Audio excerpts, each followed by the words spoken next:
Good morning. So welcome to another episode of radio talk. ഇന്ന് നമ്മൾ discuss ചെയ്യാൻ പോകുന്നത് വാക്കറിനെ കുറിച്ചാണ്. നമ്മൾ കുഞ്ഞുമക്കൾക്ക് വാങ്ങിച്ചു കൊടുക്കുന്ന വാക്കറില്ലേ, അതിനെപ്പറ്റിയാണ് ഇന്ന് നമ്മൾ ഡിസ്കസ് ചെയ്യാൻ പോകുന്നത്.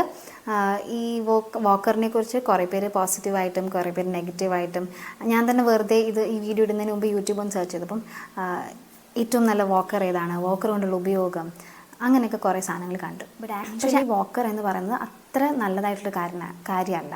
അതിനുള്ള റീസൺ ഞാൻ പറയാം. നമ്മൾ വാക്കർ കൊടുക്കുമ്പോഴത്തേക്കും ഓൾറെഡി കുഞ്ഞ് നടക്കാൻ പഠിച്ചിട്ടുണ്ടാവില്ല അല്ലേ, നമ്മൾ വാക്കർ ഇൻട്രൊഡ്യൂസ് ചെയ്യുന്ന ടൈമിൽ. അപ്പം പറ്റുന്നതെന്ന് പറഞ്ഞിട്ടുണ്ടെങ്കിൽ കുഞ്ഞിന് പെട്ടെന്ന് ഹൈ സ്പീഡിൽ മൂവ് ചെയ്യാനുള്ളൊരു കപ്പാസിറ്റി നമ്മൾ കൊടുക്കുകയാണ്. പക്ഷേ കുഞ്ഞുങ്ങൾക്ക് ഡേഞ്ചർ എന്താ, അല്ലെങ്കിൽ സ്റ്റെപ്പ് എന്താ, എവിടെയെങ്കിലും ഇടിക്കുമോ, അങ്ങനെയൊക്കെയുള്ള കാര്യങ്ങളൊന്നും കുഞ്ഞുങ്ങൾക്ക് അറിയില്ല. അപ്പോൾ എന്ത് പറ്റും, നമ്മുടെ കണ്ണൊന്ന് തെറ്റുമ്പോഴത്തേക്കും ഇവർ ഹൈ സ്പീഡിൽ എവിടെയെങ്കിലും ഇപ്പോൾ ഇടിച്ച് വീഴാനുള്ള ചാൻസ് ഉണ്ട്. പിന്നെ കുഞ്ഞുങ്ങളല്ലേ, അവർ ഈ ഒരു ടൈമിൽ എന്ന് പറയുന്നത് ഭയങ്കര ക്യൂരിയസ്, നമ്മൾ ഡോറ എന്നൊക്കെ പറയില്ലേ, അതുപോലെയാണ് അവർ. ഭയങ്കര ക്യൂരിയസ് ആണ്. അവർക്ക് പുതിയ സാധനങ്ങൾ എക്സ്പ്ലോർ ചെയ്യാനും കയ്യിലെടുക്കാനും ഇതെങ്ങനെ യൂസ് ചെയ്യുന്നതൊക്കെ അറിയാനും ഒക്കെ ഭയങ്കര ഇൻട്രസ്റ്റ് ഉണ്ടാവും. അപ്പോൾ ഈ വാക്കറായിട്ട് നടക്കുന്ന കുട്ടി ചിലപ്പം എന്തെങ്കിലുമൊക്കെ ഒബ്ജക്ട്സ്, ചിലപ്പോൾ കത്തിയോ ചിലപ്പോൾ അയൺ ബോക്സോ നമ്മൾ തേച്ചിട്ട് അവിടെ വെച്ചതാവും. അപ്പോൾ അയൺ ബോക്സോ അങ്ങനെയുള്ള സാധനങ്ങൾ എടുക്കാനുള്ള ചാൻസസും വളരെ കൂടുതൽ. അതുപോലെ തന്നെ ചിലപ്പോൾ പിടിക്കും. അത് ചിലപ്പോൾ കിച്ചണിലാണെങ്കിൽ പോലും നമ്മുടെ ആ ഒരു തട്ട് കുറച്ച് താഴ്ന്നിട്ടാണ് ഇരിക്കുന്നതെങ്കിൽ അവിടെ ഇരിക്കുന്ന ഏതെങ്കിലും പാത്രങ്ങളോ, അതുപോലെ ഗ്യാസിൽ നമ്മൾ പിടി പുറത്തേക്ക് വെച്ചേക്കുവാണെങ്കിൽ കുഞ്ഞ് എത്തിപ്പിടിക്കാനുള്ള ചാൻസ് ഒക്കെ ഉണ്ട്. ഇതൊക്കെ നടക്കുന്ന കാര്യമാണ് കേട്ടോ. കാഷ്വാലിറ്റിയിലൊക്കെ അങ്ങനത്തെ കുട്ടികളൊക്കെ വരും, തിളച്ച എണ്ണ വീണു എന്നൊക്കെ പറഞ്ഞിട്ട്. അപ്പം ഇതുകൊണ്ടാണ് മെയിനായിട്ടും വാക്കർ നമ്മൾ അഡ്വൈസ് ചെയ്യാത്തത്. അതായത് ആക്സിഡൻസിനുള്ള ചാൻസസ് കൂടും. പിന്നെ അതുപോലെ തന്നെ ഈ വാക്കറായിട്ട് പോകുമ്പം കുഞ്ഞുങ്ങളെ ശ്രദ്ധിച്ചിട്ടില്ല, അവരെന്തെങ്കിലും ഒരു സാധനത്തിൽ പിടിച്ചാൽ അവർ പിടിവിടില്ല.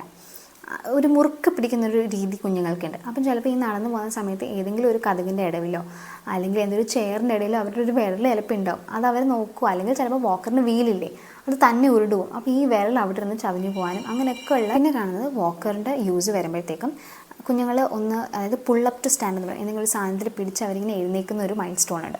അപ്പോൾ അത് ചിലപ്പോൾ ഡെവലപ്പ് ആകുന്നതിന് മുമ്പേ ആയിരിക്കും നമ്മൾ വാക്കർ ഇൻട്രൊഡ്യൂസ് ചെയ്യുന്നത്. നമ്മളെ തന്നെ കണ്ടില്ലേ, നമുക്ക് എന്തെങ്കിലും ഒരു സൗകര്യമുള്ള കാര്യം കിട്ടിയാൽ പിന്നെ നമ്മൾ ബുദ്ധിമുട്ടോ ഇല്ല. ഇപ്പം ഫോർ എക്സാമ്പിൾ ഫോണിൻ്റെ യൂസ്, ഫോൺ വന്നതിന് ശേഷം നമുക്ക് എന്തെങ്കിലും ഒരു പുതിയ ഇൻഫർമേഷൻ വേണമെങ്കിൽ നമ്മൾ എന്താ ചെയ്യുക, ഫോണിന് തപ്പുക. പണ്ടായിരുന്നെങ്കിൽ ബുക്ക് തപ്പും, ഏത് ബുക്കിലാണെന്ന് അങ്ങനെയൊക്കെ തപ്പും. ഇല്ല, നമ്മൾ ഈസിയർ ആയിട്ടുള്ള ഓപ്ഷൻ എന്താണോ അത് തന്നെ നമ്മൾ ചൂസ് ചെയ്യും. കുഞ്ഞുങ്ങളും അത് തന്നെയാണ്. സോ അപ്പോൾ എന്ത് പറ്റും, അവർ ഈ പുള്ളപ്പ് ടു സ്റ്റാൻഡ് അല്ലെങ്കിൽ നടക്കാൻ ഒരു കാല് വെച്ച് നടക്കാനുള്ള ടെൻഡൻസി അതൊക്കെ കുറച്ച് കുറയുന്നതായിട്ടും കാണാറുണ്ട്. പിന്നെ ഇങ്ങനെയൊക്കെയുള്ള റീസൺസ് കാരണം ഡെവലപ്ഡ് കൺട്രീസ്, ഫോർ എക്സാമ്പിൾ കാനഡയിലൊക്കെ വാക്കർ ശരിക്കും ബാൻഡാണ്. അവിടെ വിൽപ്പനയും ഇല്ല, വാങ്ങിക്കാൻ അനുവാദവും ഇല്ല. സോ കാരണം എന്ന് പറയുന്നത് ഈ വാക്കർ കൊണ്ടുണ്ടാകുന്ന ആക്സിഡൻറ്റ്സ് അത്രയും വലുതാണ്. അതുപോലെ തന്നെ ഡെവലപ്മെൻറ്റ് ഡിലേ ഉണ്ടാവും. അതുപോലെ തന്നെ ഹിപ്പ് ബോണിന് നമ്മൾ ഓവറായിട്ട് ഒത്തിരി നേരം കുഞ്ഞിനെ അതിൽ വെച്ചിരിക്കുകയൊക്കെ ആണെങ്കിൽ അവരുടെ ഹിപ്പ് ബോൺസിനുമൊക്കെ ഡെവലപ്മെൻറ്റൽ ഇഷ്യൂസ് വരാറുണ്ട്. അതുപോലെ തന്നെ വാക്ക് ചെയ്യുമ്പം ഈ ടിപ് ടോ വാക്കിംഗ് എന്ന് പറയും, അതായത് കാല് ഫുള്ളായിട്ട് നമ്മൾ ഇങ്ങനെ വെച്ചിട്ടല്ലേ നടക്കുക.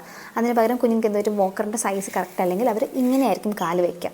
അപ്പം ആ ഒരു ടെൻഡൻസി കണ്ടിന്യൂ ചെയ്യുന്നതായിട്ടും കാണാറുണ്ട്. പിന്നെ നമ്മൾ അതിന് ഷൂവോ, അതായത് മറ്റേ ശബ്ദം കേൾക്കുന്ന ഷൂ അങ്ങനെയൊക്കെ വാങ്ങിച്ചു കൊടുത്ത് പിന്നെ അത് റെക്ടിഫൈ ചെയ്യേണ്ടതായിട്ട് കാണാറുണ്ട്.